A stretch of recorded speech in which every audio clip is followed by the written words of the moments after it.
Good morning. My name is Lisa Steele, and I'm an Assistant Dean in Student Life and Director of Intercultural Development. Thank you, Willie. Appreciate it. Willie leads some of our devotionals for our African American Student Services each month. Our office advocates, encourages, and supports our Latino, African American, and international students. We also serve as a cultural bridge on our campus and in our community. Some of our student organizations in intercultural development include Futuro, LULAC, which is a League of United Latin American Citizens, KIT, our Black Student Association, LIS for international students, IHS for Intercultural Honor Society, and we have a newly formed ISA, which is the Indian Student Association. We celebrate unity and diversity every month in our department with all of our events. We do have special things that Dean McDowell spoke a little bit about for Black History Month. If you will go to lipscomb.edu/intercultural, we have a calendar of events and you can get more details and information, and we would love for you to join us. Now I would like to introduce you to our speaker. I have known George Pendergrass, his wife Pamela, and son Jonathan for over 20 years. George has been on this stage many times leading us in worship, and he is a great friend to Lipscomb. But besides being a musical prodigy at a very young age and being a founding member of the group a cappella, George is also a teacher, an actor, and an accomplished speaker. Combining his experiences as Director of Multicultural Enrichment at Abilene Christian University with his deep love and passion for cultural diversity, George is going to speak to us on unity and how we can learn from our past as we move toward positive change. So please join me in welcoming George Pendergrass.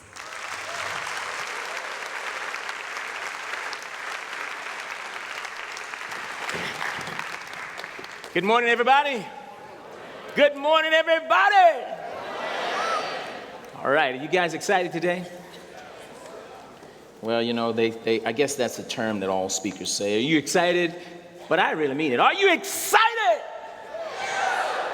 Well, you know, you ought to be excited because it's no longer snowing. Yeah, it's no longer snowing. The sun is out. There's all kind of stuff we can do. First of all, let me say thank you. Thank you to Lisa, to Paulette, Kathy, to all of the student body and the faculty and staff for just letting me be a fly on the wall here at Lipscomb. I mean that from the bottom of my heart. I want to be around the places where change is happening. I want to be in the place where people who are on the cutting edge of changing the world. And I believe that's where you are. And that's where I want to hang out. Okay, now, today is another day in the scheme of Black History Month. And I hope you were looking at some of those wonderful statements that were scrolling across the screen, because I, in my heart of hearts, love what Black History Month has meant to me and to the many thousands and millions of people, not only in America, but around the world. But more than Black History Month, I really want you to know that what I would love to see is an appreciation of diversity. I think it goes beyond black and white people. I think we are at the place in this country where we have an opportunity to rise up and establish a precedent that says people of all nations make a difference in the world. I hope and I pray that you are not, at the end of our time together, you are not merely talking about, oh no, do we have to have another Black History Month speech? But instead you are saying, where are the many, many different opportunities for diversity all over our campus, all over our state, all over our country. I hope you see the importance of diversity. Now, I don't know, have you ever just stopped? Have you ever just really stopped to think about, when did we become so different? You ever thought about that? I mean, look at you, and then look at me. We really are very different. Have you ever thought about, when did that happen? Well, you know, the Bible tells us something about that. In Genesis chapter 11, the Bible talks about one of the first glimpses of the changes in humanity. Now, for those of you that, when people start quoting the Bible, you start zoning out because you don't know what in the world they're talking about. And yes, even though you're going to a Christian college, there are plenty of people that are clueless. When you start going Genesis, they're going, what?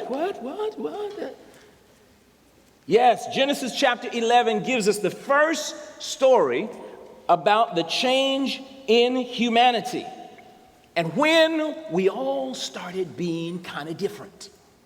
I'd like to read some of that for you. Genesis chapter 11, verse number 1 says the following.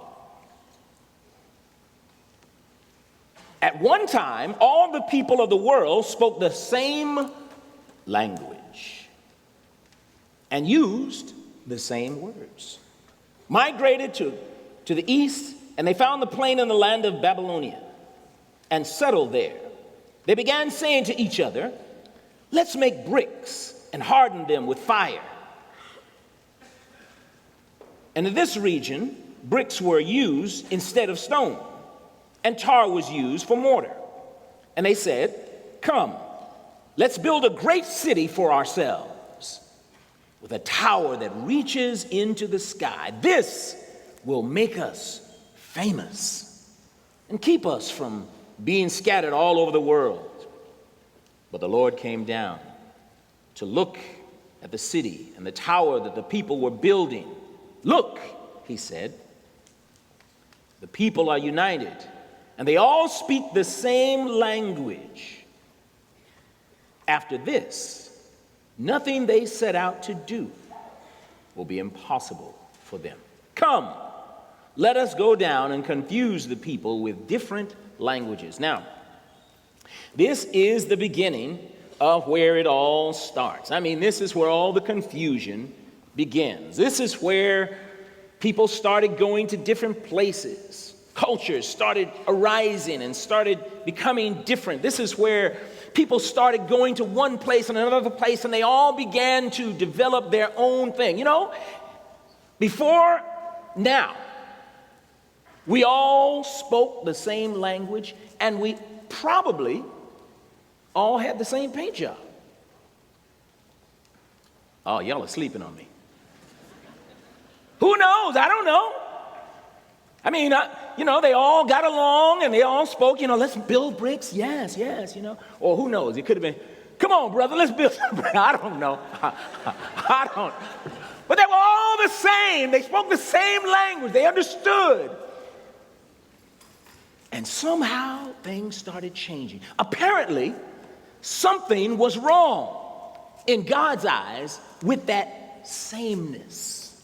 Something just didn't click quite right with that situation where everybody's alike, we're all speaking the same, we're all on the same page. And he scattered them, and they went their separate ways. And now, fast forward thousands of years. We've been fighting ever since, fighting about you having your will and me having my will. You do your thing, I do my thing. You look your way, I look my way. You're different than I am. You speak different than I don't know you and I don't like you. You don't know me, you don't like me. And we fell apart. I want you to go with me thousands of years through revolution in Africa, through atrocities like the Holocaust in Europe, I want you to go with me through slavery, through civil rights, and even the atrocities that are happening in Syria and all around the world, all because we were fighting over those 3 seeds of destruction. You see, the 3 seeds of destruction that were introduced to us in Genesis 11 were selfishness, pride, and fear. And we've been fighting ever since. But there is actually something quite interesting about all of our differences. Lest you think that all of our differences came as a fluke, that God just arbitrarily said, oh, you know what, they're doing stuff and I got to just change their language. Lest you think that's just arbitrary, let's look at something the Apostle Paul says in the book of Acts. In the book of Acts chapter 17, I want you to see something that I think is very, very interesting. In Acts 17, and about verse number 24, he says, now he's in the midst of the Athenians, and they love sitting around talking about all kinds of new things, and they're fascinated with Paul because they're like, oh man, this Babel is bringing some new stuff to our ears. You know, what's he all about? And Paul says, I'm going to introduce you to the God of the universe, and I want you to know his real purpose in making all of this difference. Verse number 24, he says, he is the God who made the world and everything in it. And since he is Lord of heaven and earth, he doesn't live in man-made temples, and human hands can't serve his needs, for he has no needs. He himself gives life and birth to everything, and he satisfies every need. And from one man, he created all nations throughout the whole world. He decided beforehand, I want you to follow me because we're going all the way back to Genesis. He decided beforehand when they should rise and fall. He determined their boundaries. And his purpose was for the nations to seek after God and perhaps find their way toward him. There's something unique about our differences. There's something fascinating about why God made us so very different. And Paul says, for some reason, God wants us to figure that out and figure out how, through our differences, to find our way to him. Now, I've got a couple of clips I want you to see, because I think these 2 individuals have a clue as to what that difference is really all about. I want you to listen now. For everyone, their American dream is different. It's not all the same, and they want to see that reflected in film. Absolutely. And I think that is part of the conversation that's going on right now. Absolutely. And people raising their hand and saying, hey, I'm not seeing myself being recognized by the Academy. Right. Can you understand their feelings? Yeah, I think that diversity is the American superpower. That's why we are great. So many different people from so many different places adding their ideas, their inspiration, and their influences to this beautiful American gumbo. Anyway, it's not a right-left issue. It's a right-wrong issue. And America has constantly been on the side of what's right. Because when it comes down to it, this is about keeping faith with the idea of America. Because America's an idea, isn't it? I mean, Ireland's a great country, but it's not an idea. Great Britain's a great country. It's not an idea. That's how we see you around the world, as one of the greatest ideas in human history, right up there with the Renaissance, right up there with crop rotation on the Beatles' White Album. The idea, the American idea, it's an idea. The idea is that you and me are created equal. It will ensure that an economic recession need not become an equality recession. The idea that life is not meant to be endured but enjoyed. The idea that if we have dignity, if we have justice, then leave it to us, we'll do the rest. This country was the first to claw its way out of darkness and put that on paper. What do they know that we don't? What do they see that we're missing? I believe that Will Smith has a clue when he says that diversity is the American superpower. I believe that we are the country we are not because we are geographically located in a wonderful place, not because we have more money than anybody else, not because we have more weapons than anybody else, but because we recognize the power of diversity. We are great because we recognize that so many of us from so many different places makes a wonderful gumbo. I love that. I love that statement. And you know, and I love Bono's concept of the fact that it is an ideal, this American ideal. But I want Bono and I want you to know that America is not the first. We are not the first to originate that ideal of all men being equal. And the fact that diversity is important. God gave us a clue a long time ago. In Genesis 11 and verse 6, when he says, if as one people, speaking the same language, they have begun to do this, then nothing they plan to do will be impossible for them. I don't know if you hear that. I don't know if you feel that the way I do. You see, when I see that, it doesn't stop me and cause me to think that, oh, these people had problems. It helps me to realize that God innately equipped the human race with something special, some kind of human power and potential to be able to be unstoppable. And you know what it is? It is our ability to speak the same language. What do you think I'm talking about?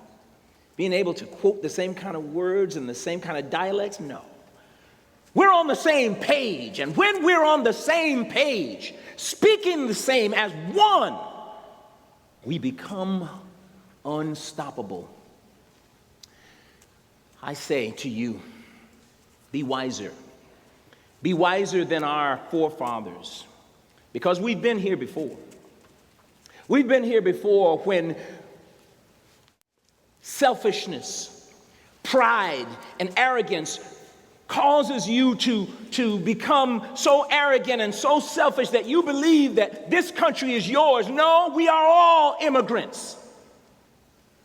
We are all immigrants. And what makes this country special is that we work together to make it great. I say no. Say yes to inclusion. I say we've been here before.